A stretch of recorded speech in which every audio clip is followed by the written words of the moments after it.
जय मसी मण्डली, मलाई आशा छ तपाईहरु पुरा तयारीमा बस्नु भएको छ। तपाईहरुको फोन अगाडि वचन सुन्नलाई भन्ने कुरो मलाई थाहा छ। तपाईहरु वचनको निम्ति अति नै उत्साहित हुनुहुन्छ।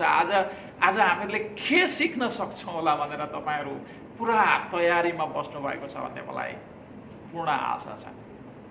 अवश्य हामीले परमेश्वरको वचनद्वारा जब जब सुन्छौं तब नयाँ कुराहरू सिक्ने गर्छौं, जुन कुराले चाहिँ हामीलाई हौसला दिन्छ, आत्मिक रूपमा चाहिँ हामीलाई अगाडि बढ्न अथवा अझै पनि हुर्किन र ख्रीष्ट जस्तै हुँदै जान निर्माण हुन सहयोग गर्छ, हैन र? पक्कै पनि। आउनुस् आजको सेवा सुरु गरौँ। सायद अब केही दिन पछाडि परमेश्वरको अनुग्रह र इच्छा भयो भनेदेखि हामी मण्डलीमा भेला भएर फेरि पनि परमेश्वरको आराधना महिमा गर्ने नै छौं। तर त्यहाँसम्म भए पनि यसरी हामी अनलाइन मार्फत पनि आएर संगति गर्न हामीहरूले चुक्नु हुँदैन। आउनुस् आजको सेवालाई सुरु गर्नुभन्दा अघि छोटो प्रार्थना गरौँ। म तपाईहरुलाई फेरि पनि याद दिलाऊँ, हामी आज मर्कुस 10 अध्यायको 32 देखि 45 पदलाई हेर्ने छौं। तपाईहरुले बाइबल खोलेर राख्न सक्नुहुन्छ आफ्नो छेउमा र वचन सुन्दाखेरि तपाईहरुले बाइबल हेर्दा तपाईहरुलाई अझै बुझ्न सजिलो र सहयोग मिल्नेछ। र तपाईहरुले विवेक, अनुग्रह, विकेन अनि दिनेशसँग भजन पनि गाउन सक्नुहुनेछ। र आउनुस् आजको सेवालाई सुरु गर्नुभन्दा अघि छोटो प्रार्थना र अगुवाई मागौँ। स्वर्गीय पिता, हामी तपाईलाई धन्यवाद दिन्छौँ। आज फेरि हामी तपाईका मानिस तपाईको वचन सुन्न, तपाईको वचन ग्रहण गर्न अनि तपाईको आराधना गर्न, तपाईको स्तुति प्रशंसा गर्न, तपाईलाई उछाल्न फेरि पनि हामी तपाईको पावदान यो संसारमा भेला भएका छौं। हे पवित्र आत्मा परमेश्वर, हाम्रो साथमा रहनुहोस् र हामीहरूलाई आराधना गर्न सहयोग गर्नुहोस्, ताकि हामीहरूले आत्मा र सत्यतामा तपाईको आराधना गर्न सकौं। तपाईलाई धन्यवाद छ परम प्रभु, परम पिता परमेश्वर। सबै बिन्ती प्रार्थना हामी तपाईमा ल्याउँदछौं। धन्यवाद येशू ख्रीष्टको उच्च अनि पवित्र नाममा, आमेन।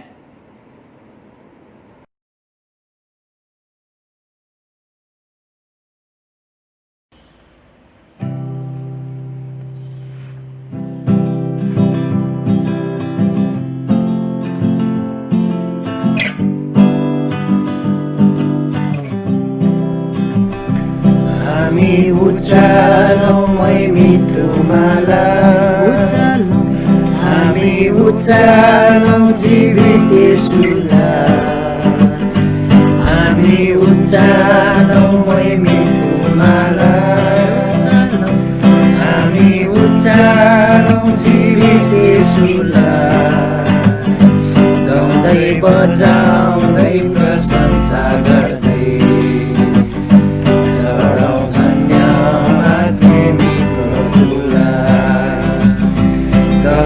बजाउँदै प्रशंसा गर्दै चढाऊ धन्यवाद प्रेमी प्रभुलाई। हाम्रो प्रार्थना हामी उचालौं, हाम्रो वचनमा हामी उचालौं, हाम्रो प्रार्थनामा हामी उचालौं, वचनमा हामी उचालौं, गाउँदै बजाउँदै स्तुति गर्दै चढाऊ धन्यवाद प्रेमी प्रभुलाई, गाउँदै बजाउँदै स्तुति गर्दै चढाऊ धन्यवाद प्रेमी प्रभुलाई। साथ हामी उचालौँ स्तुति गर्दै हामी उचालौँ प्रशंसा साथ हामी उचालौँ स्तुति गर्दै हामी उचालौँ गाउँदै बजाउँदै जय जयकार गर्दै चढाउँ धन्यवाद तिमी प्रभुलाई गाउँदै बजाउँदै जय जयकार गर्दै चढाउँ धन्यवाद तिमी प्रभुलाई हामी उचालौँ महिमा तुम्हालाई हामी उचालौँ जीवित येशूलाई हामी उचालौँ महिमा तुम्हालाई हामी उचालौँ जीवित येशूलाई गाउँदै बजाउँदै प्रशंसा गर्दै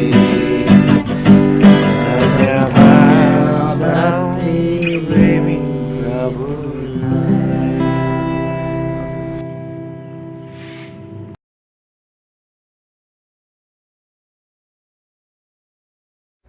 सम्पूर्ण मण्डली परिवारलाई येशू ख्रीष्टको नाममा जय मसीह। म विदुर श्रेष्ठको तर्फबाट र प्रेरितहरूको विश्वासको सारलाई अध्ययन गर्नेछु।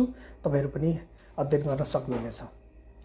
म विश्वास गर्दछु एक परमेश्वर सर्वशक्तिमान पिता स्वर्ग र पृथ्वी सृष्टि गर्नुहुनेमाथि अनि उहाँको एक्लै पुत्र हाम्रा प्रभु येशू ख्रीष्टमाथि जो पवित्र आत्माको शक्तिद्वारा गर्भधारण हुनुभयो, कन्या मरियमदेखि जन्मनुभयो, जसले पतियस पिताको अध्ययनमा दुःख भोग्नुभयो, जो क्रुसमा टाँगिनुभयो, मर्नुभयो, तेस्रो दिनमा मरेकाहरूबाट बिउजनुभयो, स्वर्गमा चढिजानुभयो अनि सर्वशक्तिमान परमेश्वर पिताको दाहिने हातपट्टि बस्नुभएको छ, जहाँदेखि उहाँ जिउँदा र मरेकाहरूको न्याय गर्नलाई फेरि आउनुहुनेछ। म विश्वास गर्दछु पवित्र आत्मामाथि, पवित्र विश्व मण्डलीमाथि, पवित्रहरूको सङ्गतिमाथि, पाप मोचनमाथि, शरीरको पुनःस्थानमाथि र अजम्बरी जीवनमाथि। आमेन। जय मसीह।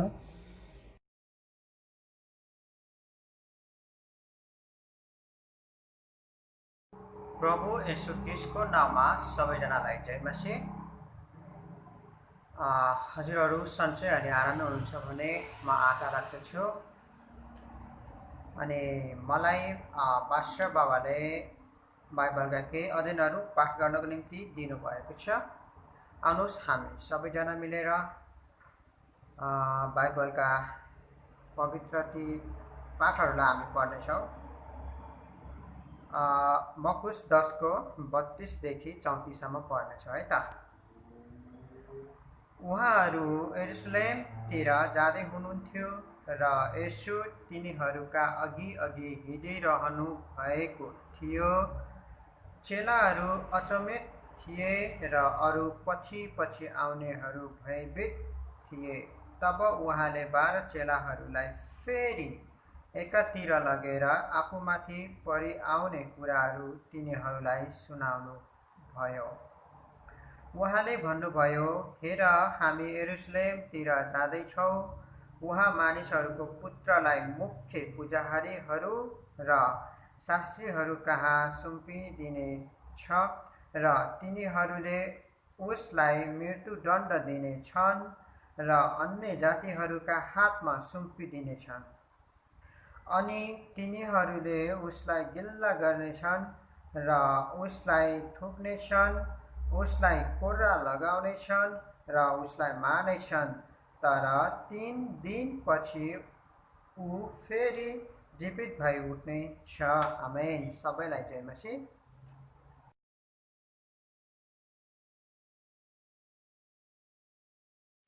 जय मसीह सम्पूर्ण ख्रीष्ट प्रेमी जनहरू अनि तपाईँहरू सन्चै र कुशलै हुनुहुन्छ भन्ने आशा भरोसा राखेको छु। र आउनुहोस् तपाईँहरू पनि मसँगै सहभागी हुन सक्नुहुनेछ।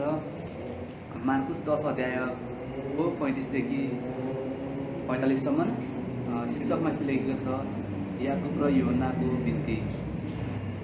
जब्दियाका 2 छोराहरू याकुब र यूहन्ना उहाँका आएर भने, गुरुज्यू, हामी तपाईसँग जे माग्छौँ तपाईँले हाम्रा निम्ति गरिदिनुहोस् भन्ने हाम्रा इच्छा छ।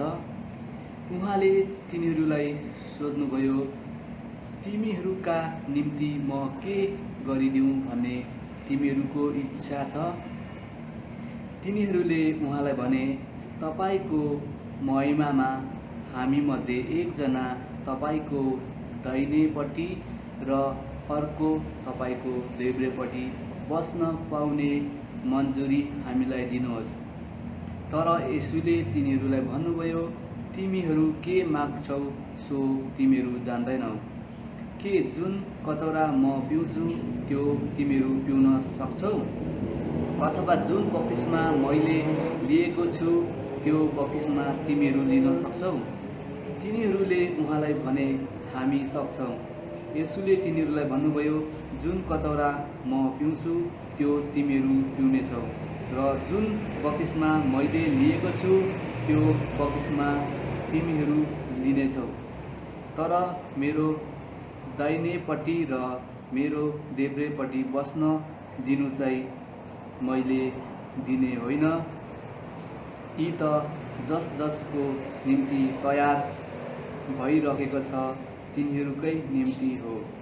यो सुनेर 10 जना चेलाहरू याकुब र यूहन्नासँग रिसाए। तब यीशुले तिनीहरूलाई आफू कहाँ बोलाएर भन्नुभयो, तिमीहरू जान्दछौ कि अन्य जातिहरूमाथि शासन गर्नेहरूले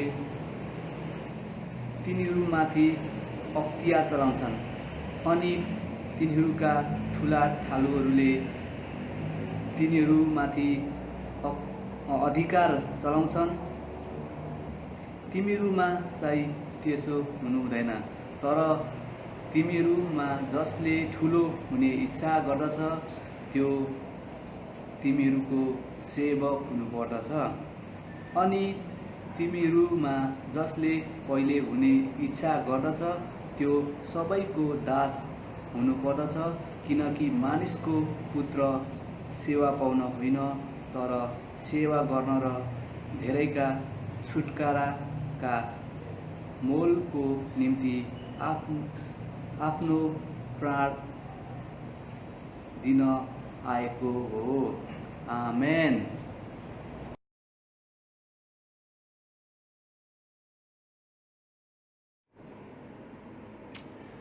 ख्रीष्ट येशूको पवित्र नाउँमा सबैलाई जय मसीह।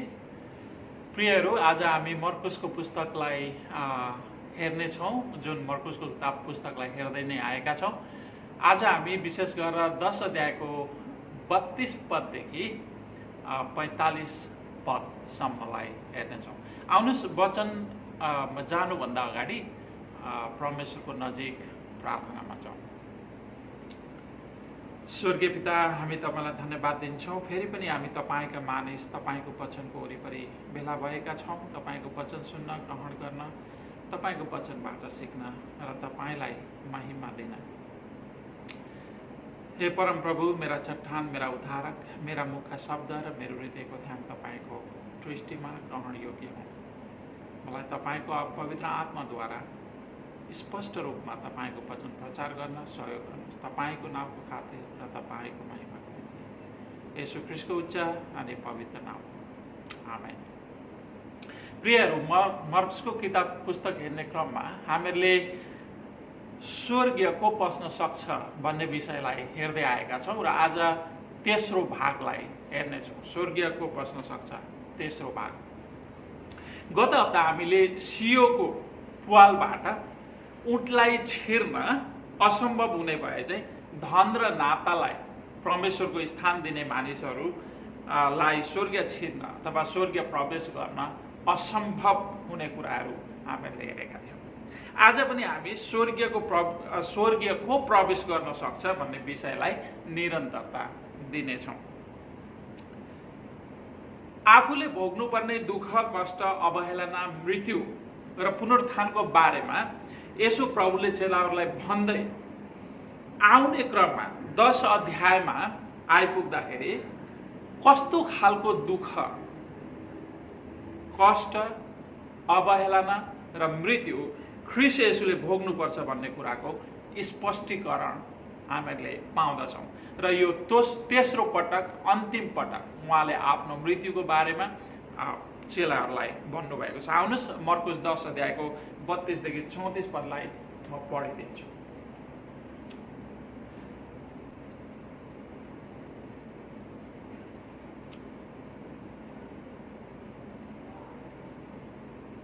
उहाँहरू यरुशलेमतिर जाँदै हुनुहुन्थ्यो र येशू तिनीहरूका अघि हिँडिरहनु भएको थियो।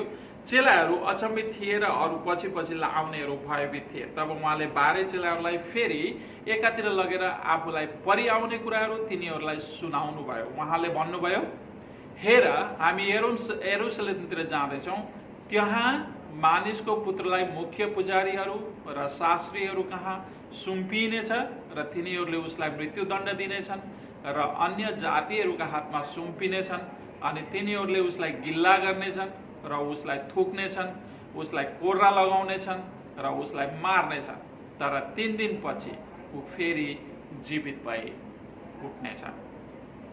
यहाँनिर हामीले स्पष्ट रूपमा हामीले के पाउँछौँ त भन्दाखेरि येशू ख्रीष्टले कस्तो खालको दुःख भोग्नुपर्छ, कस्तो खालको कष्ट भोग्नुपर्छ र 2वटै झुन्डबाट उहाँले त्यो कुरा भोग्नुपर्ने हुन्छ भनेर चाहिँ उहाँले स्पष्ट रूपमा भन्नुभएको छ। पहिलो, शास्त्रीहरू अथवा यहुदी आफ्नै मानिसहरूले उहाँलाई के गर्नेछन् त भन्दाखेरि उहाँलाई चाहिँ शास्त्री पुजारी र शास्त्रीहरूले चाहिँ तिनीहरूले उसलाई मृत्युदण्ड दिनेछन् अथवा मृत्युदण्डको आरोप लगाउनेछन् र मृत्युदण्ड दिनेछन्। तिनीहरूले उसलाई मृत्युदण्ड दिनेछन् र अन्य जातिहरूका हातमा येशूलाई सुम्पिनेछन् अनि तिनीहरूले उसलाई, अन्य जातिहरूले ख्रीष्ट येशूलाई गिल्ला गर्नेछन्, उसलाई थुक्नेछन्, उसलाई कोर्रा लगाउनेछन् र उसलाई मार्नेछन्, तर तेस्रो दिनमा उहाँ फेरि पनि जीवित भई उठ्नुहुनेछ। यहाँनिर स्पष्ट रूपमा ख्रीष्ट येशूले आफ्नो मृत्युको बारेमा चेलाहरूलाई भन्नुभयो।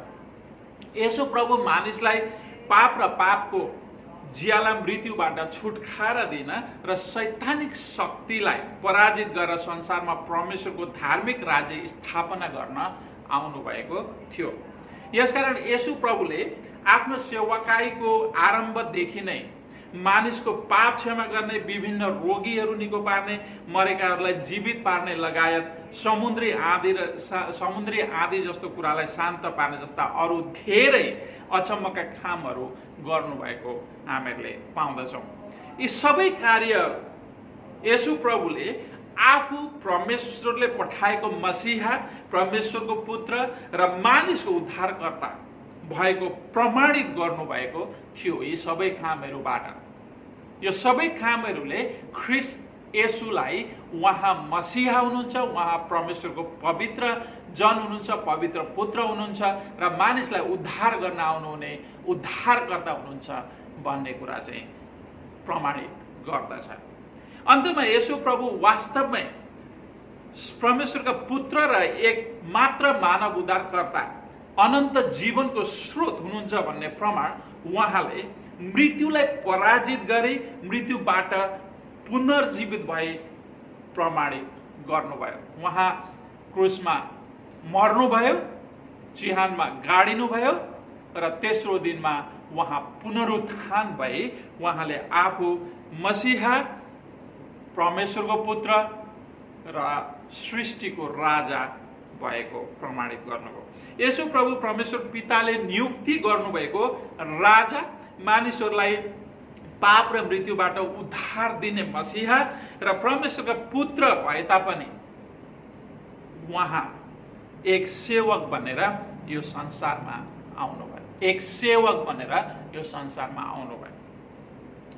मानवहरूको पापको मोल तिरेर मानिसहरूलाई पाप र मृत्युबाट पूर्ण रूपमा स्वतन्त्र दिन र मानिसहरूलाई परमेश्वरको धार्मिक राज्यमा प्रवेशको बाटो खोल्न, स्वर्गीयको बाटो खोल्नको निम्ति आफूलाई क्रुसमा दिएर येशू प्रभुले मानिसको निम्ति सबैभन्दा ठुलो र उत्कृष्ट सेवा गर्नुभएको हामी पाउँदछौँ।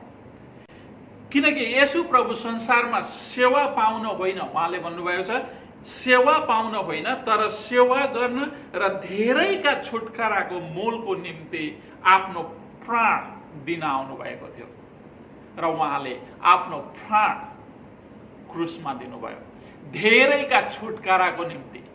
जो उहाँमा पश्चाताप गरेर फर्किन्छ, आफ्ना पाप स्वीकार गरेर जो फर्किन्छ, उनीहरूका पापको मोल तिर्न उहाँ कल्भरीको क्रुसमा आफूलाई दिनुभयो। एउटा सत्य घटना हामीहरूलाई थाहै छ, सेलाएको पनि छैन। एक पास्टर धेरै महिनादेखि जेलमा थिए। उनलाई जेलबाट छुटाउनको लागि पैसा धरौटी राख्नु पर्यो। 1 लाख अथवा 1 लाख भन्दा अलिकति बढी पैसा धरौटी राख्नु पर्यो उनलाई जेलबाट छुटकारा अथवा छुटाएर निकाल्नको लागि। अथवा अर्को शब्दमा भन्दा पैसा जेलमा थुनियो, उनले जेलबाट छुटकारा पाए। अथवा पैसा नै उनको चाहिँ के थियो त भन्दाखेरि छुटकारा दियो। पैसाले उनलाई छुटायो अथवा उनको स्थान पैसाले लियो। त्यस्तै सबै मानिस पाप र मृत्युको जेलमा छन्। सबै मानिस पाप र मृत्युको जेलमा छन्। मानिस आफूले आफूलाई पाप र मृत्युको जेलबाट छुटाउन सक्दैन प्रिय, छुटाउन सक्दैन। त्यसैले मानिसलाई पाप र मृत्युको जेलबाट छुटकाराको दिन र छुटकारा दिन र मोल तिर्न येशू प्रभुले आफूलाई कल्भरीको क्रुसमा दिनुभयो। उहाँको क्रुसको मृत्यु हाम्रो पापको मूल्य थियो अथवा हामीहरूले पाउनु पर्ने दण्ड उहाँले लिनुभयो। उहाँ क्रुसमा दयनीय मृत्यु मर्नुभयो। यसकारण हामी ख्रीष्टमा विश्वास गर्नेहरूले परमेश्वरको क्रोध र मृत्युबाट पापबाट छुटकारा पाएर अनन्त जीवन पाएका छौँ। ख्रिस्टियनहरूलाई पाप र मृत्युको जेलबाट छुटकारा दिन येशू प्रभुले परमेश्वर पिताको क्रोधको खचौरा पिउनु भयो। परमेश्वर पिताको क्रोधको खचौरा पिउनु भयो र छुटकाराको मूल्य चुकाउनु भयो। वास्तवमा त्यो क्रोध भनेको, त्यो क्रोधको साझेदारी अथवा भागीदारी भनेको हामी हो, हामी थियो। तर ख्रीष्टले त्यो क्रोध हाम्रो निम्ति कल्भरीको क्रुसमा लिनुभयो। हामीले पाएको उद्धार, मुक्ति र अनन्त जीवन परमेश्वरले येशूको क्रुसबाट तिर्नु भएको मूल्य, उहाँको प्रेम, अनुग्रह र कृपाको प्रतिफल र वरदान हो। परमेश्वरले गर्नुभएको प्रेम, अनुग्रह र कृपा प्रति ख्रिस्टियनहरूले आफ्नो व्यवहारमा देखाउनु पर्ने ठिक र सुहाउँदो प्रतिउत्तर के हो त प्रिय? परमेश्वरले देखाउनु भएको दया, प्रेम, कृपा प्रति क्रिस्चियनहरूले देखाउनु पर्ने सही सुहाउँदो प्रतिउत्तर के हो? उत्तर हो परमेश्वरको सेवा। चेलाहरूले यो कुरा बुझ्न सकेनन्। उनीहरूले येशू प्रभुसँग आरम्भदेखि नै सेवाकाईमा येशू प्रभुले गर्नुभएका कामहरू देख्दै आएका थिए। तर पनि येशूको पछि लाग्ने मानिस सेवक बन्नुपर्छ भन्ने कुरा बुझ्न सकेका थिएनन्। आउनुहोस् म तपाईहरुलाई 37 देखि 10 अध्यायको 37 देखि 41 पदलाई पढिदिउँ। तिनीहरूले उहाँलाई भने, तपाईको महिमामा हामी मध्ये एकजना तपाईको दाहिनेपट्टि र अर्को तपाईको देब्रेपट्टि बस्न पाउने र मन्जुरी हामीलाई दिनुहोस्। यो मन्जुरी माग्ने चाहिँ को थिए त भन्नुहुन्छ भनेदेखि 35 पदमा जब्दियसका 2 छोराहरू याकुब र यूहन्ना उहाँ कहाँ आएर भने, गुरुज्यू हामी तपाईसँग जे माग्छौँ तपाईले हाम्रा निम्ति गरिदिनुहोस् भन्ने हाम्रो इच्छा छ। अनि उनीहरूले मागेको कुरा चाहिँ के हो त भन्नुहुन्छ भनेदेखि 47 मा तिनीहरूले उहाँलाई भने, तपाईको महिमामा हामी मध्ये एकजना तपाईको दाहिने पट्टि र अर्को जना तपाईको देब्रेपट्टि बस्न पाउने मन्जुरी हामीलाई दिनुहोस्। तर येशूले तिनीहरूलाई भन्नुभयो, तिमीहरू के माग्छौ सो तिमीहरू जान्दैनौ। के जुन कचौरा म पिउँछु त्यो तिमीहरू पिउन सक्छौ? अथवा जुन बत्तिसमा मैले लिएको छु त्यो बत्तिसमा तिमीहरू लिन सक्छौ?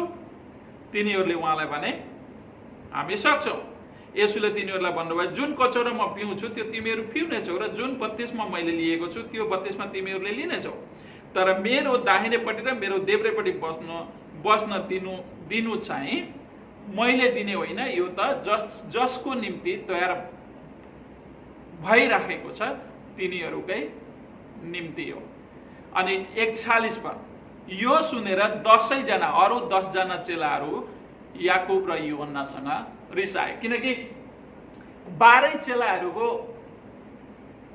चेलाहरूले के चाहन्थे त भन्नुहुन्छ भने परमेश्वरको महिमामा दाहिने र देब्रेपट्टि बस्न चाहन्थे। अनि त्यहाँबाट याकुब र यूहन्नाले चाहिँ त्यो कुरो जितेर अघि नै मागेको देखेर 10 जनालाई पनि राम्रो लागेन। सरी, यसकारण याकुब र यूहन्ना येशू प्रभु कहाँ आएर उहाँको महिमा दाहिने र देब्रेपट्टि उनीहरूलाई बस्न दिने अनुमति मागे। चेलाहरूले येशू प्रभुलाई कसरी चिनेका थिए त? यहाँसम्म हामी आइपुग्दा येशूलाई चेलाहरूले कसरी चिनेका थिए त? उनीहरूले येशू प्रभुलाई दाउद जस्तै, तर दाउद भन्दा पनि अझै शक्तिशाली इस्रायली राजासँग तुलना गरेका थिए।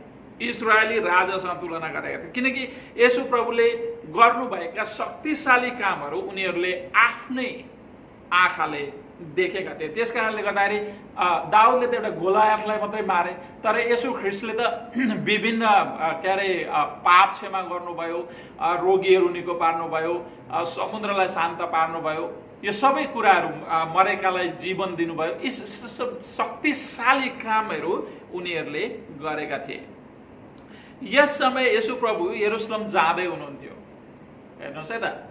अनि त्यहाँबाट यरुशलेम गएपछि उहाँलाई राजा अभिषेक गरिनेछ भन्ने कुरा चाहिँ उनीहरूले सोचेका थिए र उहाँ चाहिँ इस्रायलको राजा नियुक्ति हुनुहुनेछ भन्ने कुरा उनीहरूले सोचेका थिए।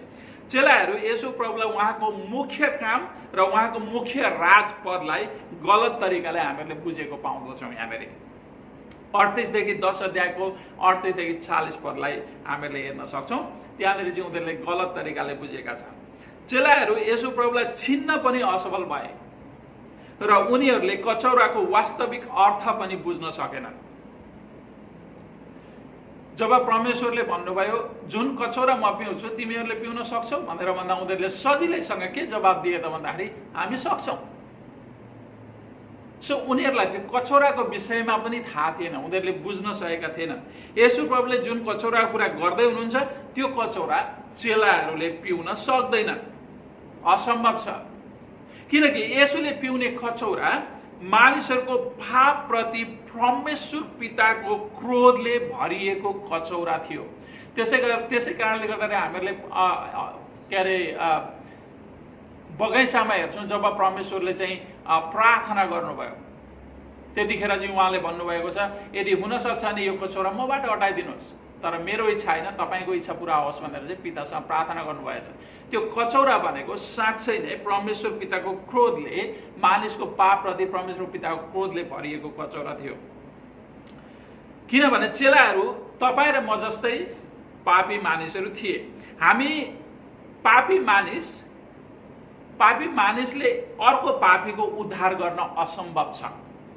त्यसैले पापी मानिसहरूलाई उद्धार गर्न परमेश्वर पिताले स्वयं पवित्र र पापरहित आफ्नो पुत्र येशू प्रभुलाई संसारमा पठाउनु भयो र उहाँले आफूलाई कल्भरीको क्रुसमा बलिदान दिनुभयो। धेरैका छुटकाराको मोलको निम्ति आफूलाई कल्भरीको क्रुसमा दिनुभयो। येशू प्रभुले चाहिँ कसरी पापी मानिसहरूलाई उनीहरूको पापबाट उद्धार गर्न सक्नुहुन्छ त? येशू प्रभुले आफ्नो सेवकाईमा पक्षघात भएको मानिसको पाप क्षमा गरेर उसको पाप आफूले लिनुभयो। ध्यान दिएर सुन्नु होला। अशुद्धहरूलाई शुद्ध पारेर उनीहरूको अशुद्धता उहाँले आफूमा लिनुभयो। मरेकाहरूलाई जीवन दिएर त्यो मृत्यु आफूले लिनुभयो। जब ख्रीष्ट येशूले बत्तिसमा लिनुभयो त्यतिखेर चाहिँ विशेष गरेर ख्रीष्ट येशूले चाहिँ एउटा पापी मानिसहरू जस्तै आफूलाई चाहिँ समर्पण गर्नुभयो र सबै पापहरू चाहिँ उहाँले आफूले लिनुभयो। पाप क्षमा गरेर उनीहरूको पाप आफूमा लिनुभयो, अशुद्धहरूलाई शुद्ध पारेर उनीहरूको अशुद्धता आफूले लिनुभयो र सबै पापहरूका कुराहरू चाहिँ उहाँले आफूले लिँदै लिँदै लिँदै लिँदै उहाँले सेवाकाई गर्नुभएको हामी पाउँछौँ। जब कुनै पनि मानिसले आफ्नो पाप स्वीकार गरेर येशूमा विश्वास गर्छ, उसका पाप येशूले लिनुहुन्छ र उहाँको धार्मिकता त्यो व्यक्तिलाई दिनुहुन्छ। त्यसैले पावल प्रेरित भन्छन्, दोस्रो कोरिन्थी तपाईँहरूले पढ्न सक्नुहुन्छ, लेखेर लैजानुहोला। दोस्रो कोरिन्थी 5 अध्यायको 21 पदमा पावल प्रेरितले भनेका छन्, किनकि हामी उहाँमा अथवा ख्रीष्ट येशूमा, ख्रीष्ट प्रभुमा परमेश्वरको धार्मिकता बन्न सकौं भनेर पाप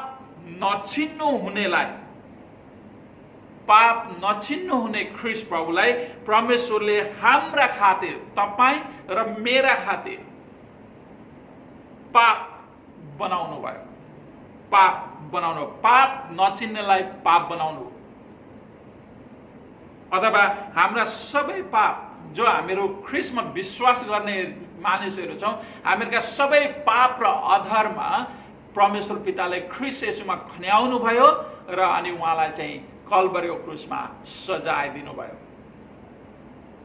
यसकारण अशैया अगमवक्ताले भनेका छन्, अशैया अगमवक्ता 53 अध्यायलाई गएर पढ्न सक्नुहुन्छ, हाम्रा अधर्म येशूले बोक्नुभयो र हामीले पाउनु पर्ने सजाय परमेश्वर पिताले येशूलाई क्रुसमा दिनुभयो र येशूले खाएको कोर्राको चोटले हाम्रा पाप क्षमा भएका छन्। चेलाहरूले ख्रीष्टको कचौरा पिउन सक्दैनन्, किनकि ख्रीष्टको कचौरा भनेको पाप अनि पापमाथि परमेश्वर पिताको भरिएको क्रोध खनिएको कचौरा हो।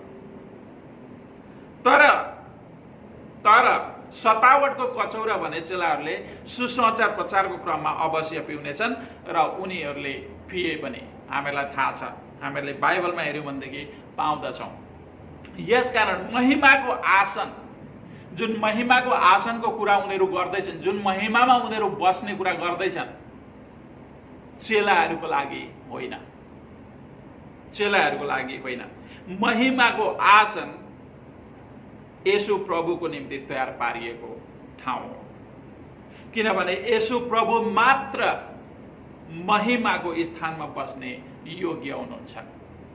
त्यसैले जब उहाँ कल्भरीको क्रुसमा आफूलाई दिनुभयो, मर्नुभयो र तेस्रो दिनमा जीवित हुनुभयो अनि स्वर्गारोहण भएपछि उहाँ पिताको महिमित दाहिने बाहुलीमा बस्नु भएको छ। त्यो महिमाको स्थान भनेको केवल ख्रीष्ट येशूको लागि मात्रै हो, किनकि उहाँ मात्र महिमाको योग्य परमेश्वर हुनुहुन्छ। किनकि परमेश्वरका धार्मिक राज्यको राजा र शासक येशू प्रभु मात्रै हुनुहुन्छ, अरू कोही पनि छैन।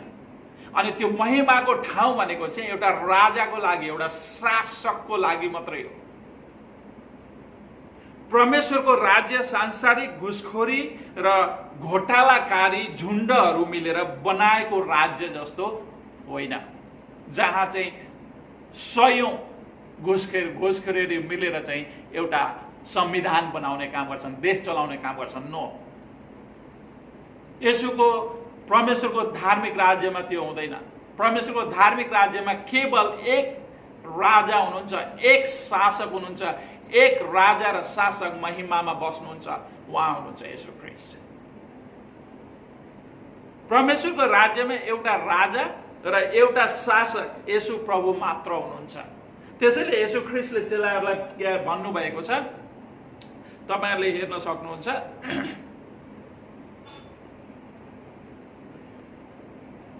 42 पददेखि हेर्नुहोस्। तब येशूले तिनीहरूलाई उहाँ कहाँ बोलाएर भन्नुभयो, तिमीहरू जान्दछौ कि अन्य जातिहरूमाथि शासन गर्नेहरूले तिनीहरूमाथि अख्तियार चलाउँछन् अनि तिनीहरूका ठुला ठुलाहरूले तिनीहरूमाथि अधिकार चलाउँछन्। तिमीहरूमा चाहिँ त्यसो नहोस्, हुँदैन। तर तिमीहरूमा जसले ठुलो हुने इच्छा गर्दछ त्यो तिमीहरूको सेवक हुनु पर्दछ, अनि तिमीहरूमा जसले पहिलो हुने इच्छा गर्दछ त्यो सबैको दास हुनै पर्दछ। किनकि मानिसको पुत्र सेवा पाउन होइन तर सेवा गर्न र धेरैका छुटकाराको मोलको निम्ति आफ्नो प्राण दिन आएको हो। अरू सबै क्रिस्चियनहरू असल काम र सेवा गर्न सृष्टि गरेका येशू प्रभुका हातका सिप हौ। यसकारण सांसारिक महिमा खोज्नेहरू परमेश्वरको धार्मिक राज्यमा प्रवेश गर्न पाउँदैन।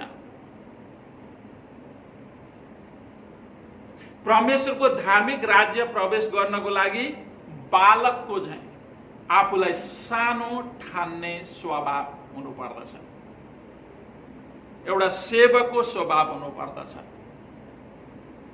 संसारले के सिकाउँछ त प्रियहरू भन्नुहुन्छ भनेदेखि संसारले ठुलो हुनुपर्छ भनेर सिकाउँछ, महान हुनुपर्छ भनेर सिकाउँछ, अरूभन्दा अघि हुनुपर्छ भनेर सिकाउँछ, अरूलाई जित्नुपर्छ भनेर सिकाउँछ, अरूलाई नोकर बनाउनुपर्छ भनेर सिकाउँछ। तर येशू प्रभुले के सिकाउनुहुन्छ त भन्दाखेरि सानो हुनुपर्दछ, अर्को व्यक्तिलाई पहिलो प्राथमिकता दिनुपर्दछ, हातेमालो गरेर हिँड्नु पर्दछ, सहयोगी हुनुपर्छ, प्रेम र दया गर्नुपर्छ र एकले अर्काको सेवा गर्नुपर्दछ भनेर संसारको विपरीत सिकाउनु भएको छ। संसारको विपरीत सिकाउनु भएको छ। त्यसै कारणले गर्दाखेरि हामी क्रिस्चियनहरू र संसारमा भिन्नता छ भन्न खोजिएको थियो। संसारले उल्टो सिकाउँछ, येशू प्रभुले सुल्टो सिकाउनुहुन्छ। क्रिस्चियनहरू उल्टो संसारबाट परमेश्वरको धार्मिक सुल्टो संसारमा सारिएका मानिसहरू अथवा सुल्टो धार्मिक राज्यमा सारिएका मानिसहरू। हामी क्रिस्चियन र संसारमा भिन्नता बनेको यो हो। किनभनेदेखि संसार उल्टो छ, तर परमेश्वरको राज्यमा प्रवेश गर्ने मान्छेहरू चाहिँ सुल्टा छन्। किनकि परमेश्वरले त्यो उल्टो संसारबाट चाहिँ सुल्टो राज्यमा येशू ख्रीष्टद्वारा चाहिँ पाप क्षमा गरेर क्रिस्चियनहरूलाई सार्नु भएको छ। येशू प्रभुको क्रुसको बलिदानबाट हामीलाई हाम्रो पाप र मृत्युबाट छुटकारा दिनुभएको छ। हामीले पाएको उद्धार, मुक्ति र अनन्त जीवन परमेश्वरले हामीप्रति गर्नुभएको दया, बलिदान, प्रेम, अनुग्रह र कृपाको प्रतिफल हो। प्रियहरू, हामीले हाम्रो उद्धार र मुक्तिमा कुनै पनि योगदान दिएका छैनौँ। सबै परमेश्वरको दया हो, सबै परमेश्वरको अनुग्रह हो, सबै परमेश्वरको कृपा हो र उहाँको प्रेम हो। प्रियहरू, अब भन्नुहोस्, परमेश्वरले तपाईप्रति गर्नुभएको दया, बलिदान, प्रेम, अनुग्रह र कृपाको परमेश्वरप्रति तपाईले देखाउनु पर्ने ठिक, सही र सुल्टो प्रत्युत्तर के हो त? सुल्टो धार्मिक जीवन। सुल्टो धार्मिक जीवन। क्रिस्चियनहरूको जीवनशैली सुल्टो धार्मिक हुनुपर्दछ। क्रिस्चियनहरूको व्यवहार सुल्टो हुनुपर्दछ। क्रिस्चियनहरूको स्वभाव सुल्टो ख्रीष्टको चाहिँ हुनुपर्दछ। सुल्टो धार्मिक जीवन भनेको सेवकपन हो। हामी सेवा गर्न उद्धार गरिएका मानिसहरू हौं। प्रियहरू, सेवा सानो र ठुलो हुँदैन। सेवा सानो अनि त्यहाँबाट ठुलो हुँदैन। एक कचौरा पानी दिने काम पनि सेवा हो भने वचन प्रचार गर्ने काम पनि सेवाको काम हो। वचन सुन्नु पनि सेवा हो र सुनेर एकले अर्कालाई सुनेको वचनबाट फोन गरेर, एसएमएस गरेर हौसला र उत्साह दिनु पनि सेवा हो। संगतिमा आफ्नो उपस्थिति जनाउनु पनि सेवा हो भने उपस्थिति हुन नसकेका क्रिस्चियन दाजुभाइ, दिदी बहिनी, साथीभाइ सहभागी हुन उत्प्रेरित गर्नु, हौसला दिनु, उत्साह दिनु र सँगै साथमा संगतिमा भेलाउनु पनि सेवा हो। प्रियहरू, हामी क्रिस्चियनहरूले येशू प्रभुको दया, प्रेम, अनुग्रह र कृपालाई ध्यानमा राखी परमेश्वर प्रति धन्यवादी र कृतज्ञ हुनुपर्दछ। परमेश्वरप्रति धन्यवादी र कृतज्ञ हुनु भनेको नै ख्रिस्टीय धार्मिक स्वभाव र चरित्र वस्त्र चाहिँ पहिरिनु हो। वस्त्र चाहिँ पहिरिनु हो। के कुरा वस्त्र चाहिँ पहिरिनु त भन्दाखेरि ख्रिस्टीय धार्मिक स्वभाव र चरित्र, ख्रिस्टीय धार्मिक चरित्र पोसाक चाहिँ अथवा वस्त्र चाहिँ पहिरिनु हो। ख्रिस्टले सिकाउनु भएको अनुसार उल्टो होइन सुल्टो जीवन जिउनु हो। संसारको उल्टो जीवन होइन, तर ख्रिस्टले सिकाउनु भएको सुल्टो धार्मिक जीवन जिउनु हो। ख्रिस्ट प्रभु स्वयं पनि सेवा पाउन होइन प्रियहरू, सेवा पाउन होइन, 45 अध्यायमा सेवा गर्न आउनुभयो र उहाँले सबैभन्दा उत्कृष्ट सेवा कल्भरीको क्रुसमा आफूलाई हामीलाई छुट्याउनको निम्ति दिनुभयो। हाम्रो पापको मोल तिर्नुभयो, हामीले पाउनुपर्ने सजाय उहाँले लिनुभयो। तपाईको स्वभाव कस्तो छ प्रिय? तपाईको स्वभावमा धार्मिकता र पवित्रता देखिन्छ? एकछिन गम्भीर भएर सोच्नुहोस्। आफ्नो जीवनशैली, स्वभाव र चरित्रको जाँच गर्नुहोस्। कहाँ चुक्नु भएको छ र कहाँ सुधार गर्नु छ, विचार गर्नुहोस् एकछिन गम्भीर भएर। अनि आफ्ना कमी कमजोरी प्रति परमेश्वरसँग घुँडा टेकेर क्षमा माग्नुहोस्, किनकि उहाँ अनुग्रही हुनुहुन्छ। यदि हामीले साँचो हृदयबाट क्षमा माग्छौँ भनेदेखि उहाँले क्षमा गर्नुहुन्छ। र कमी कमजोरीलाई सुधारमा ल्याउनुहोस् अनि त्यहाँबाट परमेश्वरको महिमाको निम्ति जसले तपाईँ र मलाई प्रेम गर्नुभयो, जसले तपाईँ र मलाई अनुग्रह गर्नुभयो, जसले तपाईँ र मलाई कृपा गर्नुभयो, उहाँले गर्नुभएको प्रेम, दया, अनुग्रह र कृपाको प्रत्युत्तरमा धन्यवादी र कृतज्ञ भइकन धार्मिक सुल्टो जीवन जिउने परमेश्वरसँग शक्ति माग्नुहोस्। अवश्य परमेश्वरले उहाँको इच्छा अनुसारको जीवन जिउन तपाईलाई शक्ति दिनुहुनेछ र पवित्र आत्माद्वारा तपाईलाई सुल्टो पवित्र धार्मिक जीवन जिउन अवश्य सहयोग गर्नुहुनेछ। आउनुहोस् प्रार्थना गरौँ। स्वर्गीय पिता, हामी तपाईलाई धन्यवाद दिन्छौँ किनकि हामी मानिसौँ, कतिचोटि हामी चुक्दछौँ।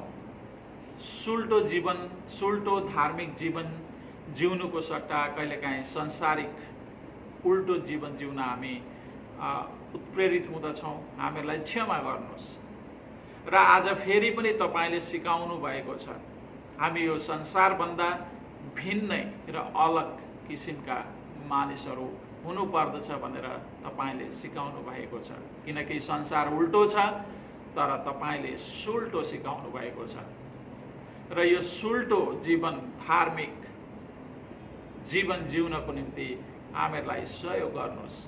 सेवक बन्न हामीलाई सहयोग गर्नुहोस्। सेवाको काम गर्न हामीलाई सहयोग गर्नुहोस्। हामी उत्प्रेरित हौसलित भएर एकअर्काको सेवा गर्न सकौँ र एकअर्काको सेवा गरेर तपाईको महिमा र आराधना गर्न सकौँ। पिता, तपाईलाई धन्यवाद छ आजको यो वचनको निम्ति धन्यवाद दिन्छौँ। सबै विधि प्रार्थना तपाईको चरणमा ल्याउँदछौँ। तपाईको पुत्र येशू ख्रीष्टद्वारा ग्रहण गर्नुहोस्। येशू ख्रीष्टको उच्च अनि पवित्र नाममा, आमेन।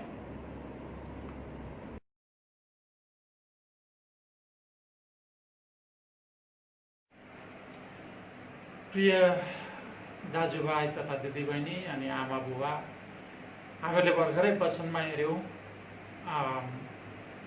परमेश्वरले हामीलाई पाप क्षमा दिन चाहनुहुन्छ अनि हामीलाई उद्धार मुक्ति दिन चाहनुहुन्छ। किनभने उहाँ प्रेमिलो हुनुहुन्छ, अनुग्रही हुनुहुन्छ, कृपालु हुनुहुन्छ र उहाँ हाम्रो सृष्टिकर्ता हुनुभएकोले हामीहरू उहाँमा फर्किएर उद्धार मुक्ति र अनन्त जीवन पाएको चाहनुहुन्छ। यसकारण आउनुहोस् पश्चाताप गरौँ र मसँगै तपाईहरुले यो पश्चातापको प्रार्थना पढ्न सक्नुहुनेछ। आउनुहोस् मलाई नै पछ्याउन सक्नुहुनेछ। सर्वशक्तिमान प्रभु हाम्रो स्वर्गीय पिता, हामीले तपाईँ र हाम्रा मानिसहरूको विरुद्धमा पाप गरेका छौँ। विचार, बोली र कामद्वारा, असावधानद्वारा, कमजोरीद्वारा, हाम्रो आफ्नै जानी नजानी गरेका भुलद्वारा हामी साँच्ची नै दुखित छौँ र हाम्रा सबै पापहरूको पश्चाताप गर्दछौँ। तपाईको पुत्र येशू ख्रीष्टको खातिर जो हाम्रो निम्ति मर्नुभयो, विगतका सबै कुराको लागि क्षमा दिनुहोस् र तपाईलाई हाम्रो जीवनको नवीनतामा सेवा गर्न स्वीकार्नुहोस्। तपाईको नामको महिमाको निम्ति आमेन।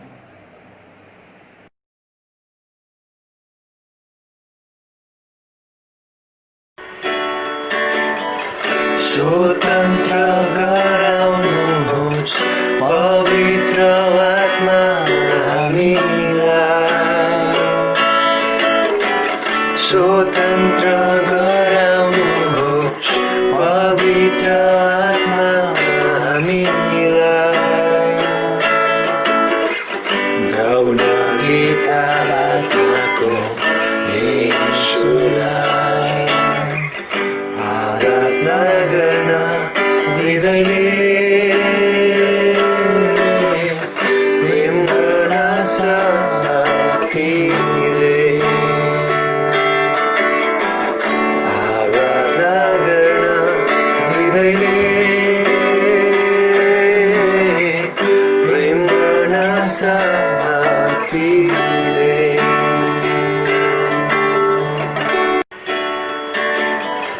स्वतन्त्र गराउनुहोस् पवित्र आत्मा हामीलाई। स्वतन्त्र गराउनुहोस् पवित्र आत्मा हामीलाई। गाउन गीत आराधनाको येशूलाई आराधना गर्न हृदयले प्रेम गर्न शक्तिले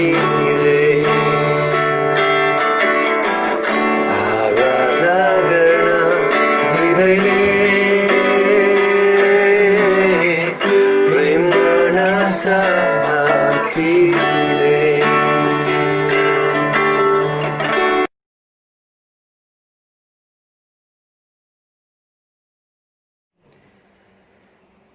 सम्पूर्ण प्रभु येशू ख्रीष्टको अति नै प्रियजनहरूमा जय मसीह। सदा झैँ आज पनि हामी प्रभुले सिकाउनु भएको प्रार्थनाद्वारा सुरु गर्नेछौँ। तपाईहरू पनि मसँग सहभागी हुन सक्नुहुनेछ। हे हाम्रा पिता जो स्वर्गमा हुनुहुन्छ, तपाईको नाउँ पवित्र होस्, तपाईको राज्य आओस्, तपाईको इच्छा स्वर्गमा जस्तो छ त्यस्तै यस पृथ्वीमा पूरा होस्। हामीलाई आज हाम्रो दैनिक भोजन दिनुहोस्। हाम्रा अपराध क्षमा गर्नुहोस् जसरी हामीले आफ्ना अपराधीहरूलाई क्षमा गरेका छौँ। हामीलाई परीक्षामा पर्न नदिनुहोस् तर दुष्टबाट छुट्याउनुहोस्, किनभने राज्य, पराक्रम र महिमा सदा सर्वदा तपाईकै हुन्। आमेन।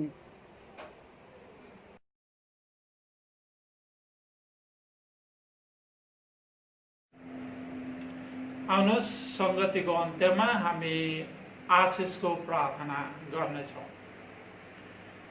परमेश्वर पिताको प्रेम, पुत्र येशू ख्रीष्टको अनुग्रह, पवित्र आत्माको सेवा र संगति हामीहरूसँग हिजो, आज र सदा सर्वदा रहिरहोस्। आमेन। हामी उचालौँ हामी उचालौँ जीवित येशूलाई। हामी उचालौँ मिठो माला, हामी उचालौँ जीवित येशूलाई। गाउँदै बजाउँदै प्रशंसा गर्दै